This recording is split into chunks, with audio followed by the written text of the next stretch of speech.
Hello everyone, David Lang here from Israeli Cool with another fireside chat. Don't adjust your watches. It is Thursday morning, not Friday morning. I do normally do these on Friday morning. But there's something called Shavuot coming up tonight. It's a Jewish festival.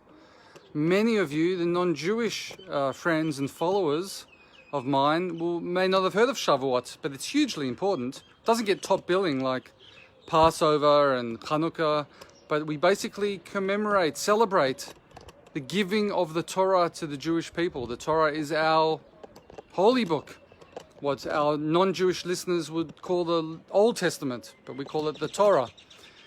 And unfortunately, it's a bit relegated to sort of second billing.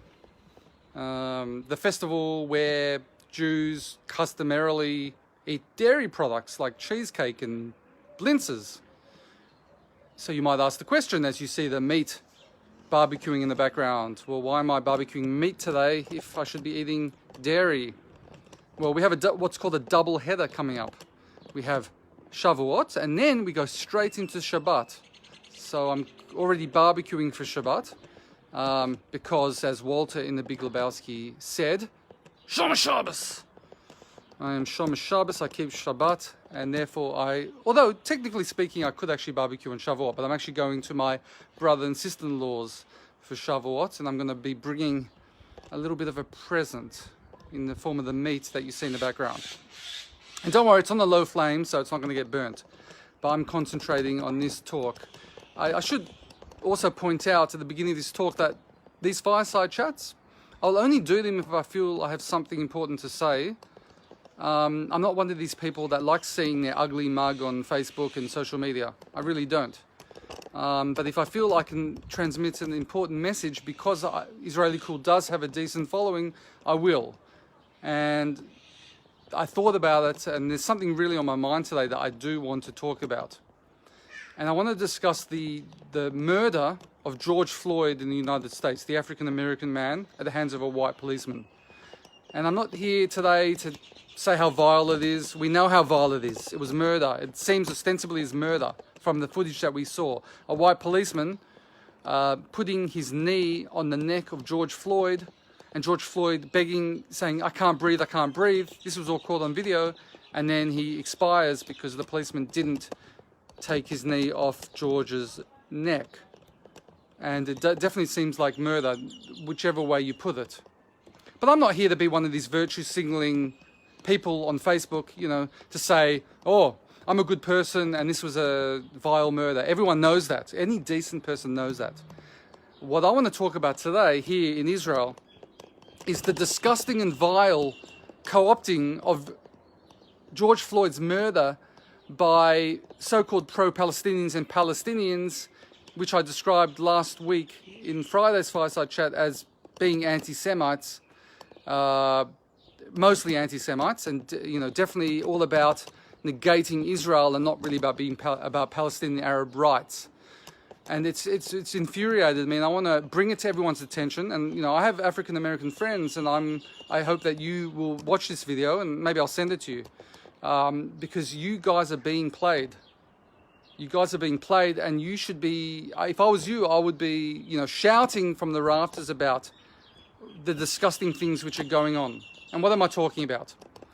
If you go to social media, for instance on Twitter, hashtag George Floyd, Israel, you will see how many Israel haters and anti-Semites, I'm not going to call them pro-Palestinians because they're not, so-called pro-Palestinians, they are blaming they're trying to hijack his murder and blame it on Israel because they're pointing out that there are American cops that trained in Israel, and they also will use side-by-side graphics showing random IDF soldiers who are kneeling on Palestinians, looks like it's on their necks as well, and they're basically saying that these cops that murdered George Floyd learnt it from Israel. And then they also bring up the fact that Israel's racist and apartheid, blah, blah, blah, blah, blah, blah, all libels and lies. And it's infuriating. Now, they're hijacking, like let the guy rest in peace, okay? If you want to be in solidarity with the African American community, why is your first talking point to blame it all on Israel? Why is this about Israel? Why you keep putting it on Israel? Now, this is a Palestinian Arab strategy dating back to the late 60s, early 70s, where they literally hijacked aeroplanes, okay?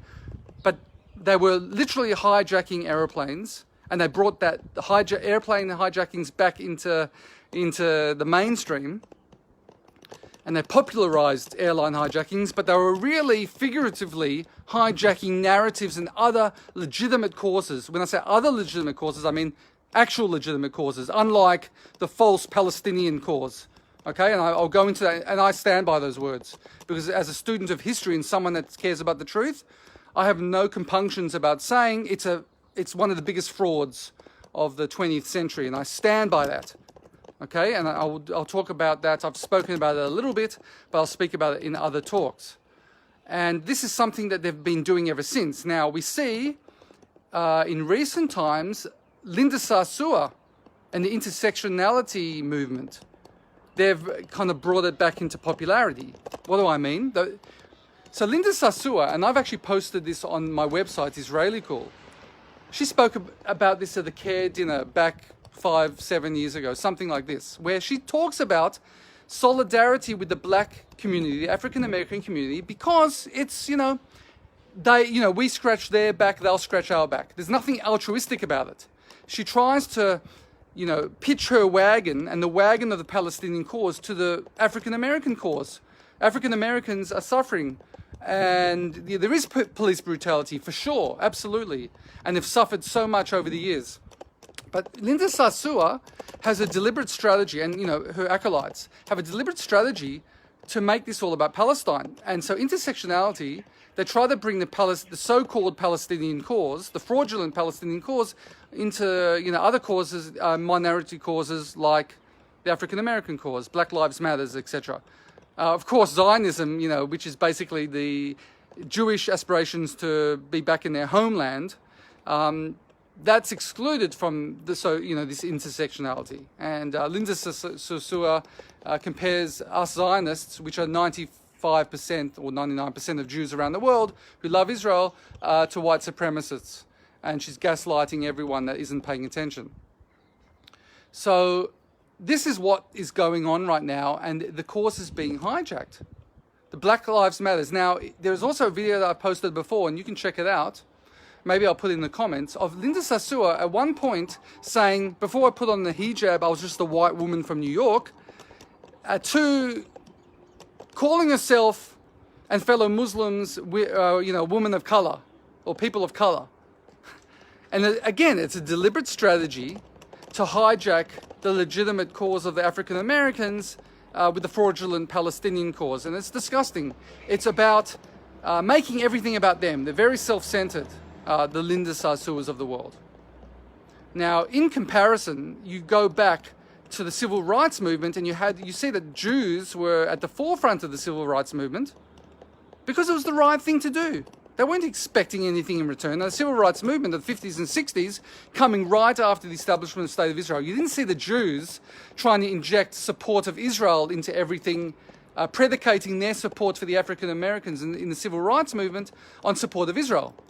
Now, I should point out that Martin Luther King was a huge supporter of Israel, and he was a Zionist. Look that up. Nothing I'm saying today is not verifiable. I don't do that. I'm not stupid enough to say lies which you can completely refute. And I've posted about it before. There was nothing, it wasn't, our support for them was just predicated on truth and justice. And be that as it may, we see now that it hasn't exactly been reciprocated in recent times. I'll get into that in a minute. But if you look at now Linda Sarsour and certain Palestinians who are supporting Black Lives Matters, etc., you'll see that they're always trying to inject the so-called Palestinian cause into the discussion. And it's disgraceful and it's insulting. And if I was an African American, I would call them out on it. And I hope you guys do call them out on it. I'm calling them out on it, but I'm not exactly African American. It needs to come from you guys. And it really bothers me. How can this terrible murder of George Floyd be made into a Palestinian-Israel issue. It's just, let his family mourn. Let the African-American community mourn. It's really, really insulting. You know, the biggest hijackers of all time are hijacking causes, left, right, and center. And I'm going to call them out on it. And I'm absolutely livid about this. And, you know, I actually wasn't going to do a fireside chat today. I was just going to quietly grill. But this really has, as you can tell, has really gotten to me. And it's absolutely disgraceful. I mean, I have no right doing this. And it's not even true. So while American cops have trained in Israel, they haven't had training to murder innocent people. Israeli soldiers aren't, as a system, murdering innocent people. If there are any instances of Israeli soldier brutality, they're court-martialed, they're tried, they're punished. This isn't endemic in the system of the IDF, which is, by the way, known as the most immoral army in the world. That isn't just a cliche. That's a fact. Anyway, that's what I wanted to say today about the murder of George Floyd. I hope my African-American friends and followers take heed in what I'm saying. You should be absolutely livid. I mean, I'm indignant on this, and I really hope that you are too. Because go into social media and see what these so-called activists are saying. They're trying to inject the Palestinian issue into this discussion. It has nothing to do with it.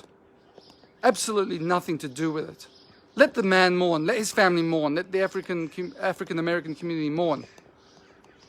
Okay, again, this wasn't me trying to virtue signal, but I really felt the need to talk about this because I am absolutely fed up with the so-called pro-Palestinians and the Palestinian Arabs doing this all the time. And they're libeling us. And I have a message also for the Israeli government. The Israeli government invests some sort of money into this social media. I would rather, you know, guys, stay away from the social media. This isn't going to be popular with many people, many of my friends. You guys, leave the social media and the memes, okay, to those of us that have actual experience in it. You know, we have the Lawfare Project headed by Brooke Goldstein and other such organizations which are suing those who are breaking the law. Now, this is libel. Why can't we have a division of the Israeli government dealing with this and pointing these things out? I'm sick of this libel of my people and my country. I would rather the Israeli government, invest money into prosecuting those that are doing this. And there is damages here because, going back to Linda Sarsour, she has blood on her hands, okay? She pretends whenever there's an anti-Semitic violent attack that she's all for the Jewish community. But the sort of rhetoric that she's perpetrating, and disseminating, and even in some ways pioneering, creating tensions between the African-American community and the Jewish community, has resulted, mark my words, it has resulted in these sorts of anti-Semitic attacks we've seen in places like Brooklyn from certain African-Americans against Jewish people. It's all this rhetoric against Israel and the Jewish people. And there's blood on her hands, and there's blood on the hands of all those who are disseminating such garbage. So yeah, I would like my government to please take the money out of the social media stuff, please, and put it into the legal stuff and sue these bastards. Anyway, that's what I had to say today. Chag Sameach to my fellow members of the tribe for Shavuot, and also Shabbat Shalom, and a peaceful weekend to all my followers. Take care, everyone.